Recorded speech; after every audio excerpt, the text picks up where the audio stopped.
నల్గొండ జిల్లా నకిరేకల్ హోలీ సంబరాల్లో ఎమ్మెల్యే వేముల వీరేశం పాల్గొన్నారు.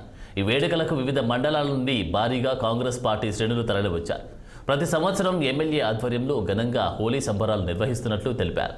ఎమ్మెల్యే వేముల వీరేశం ప్రతి ఒక్కరికి హోలీ శుభాకాంక్షలు తెలుపుతూ ఆప్యాయంగా రంగులు పూశారు.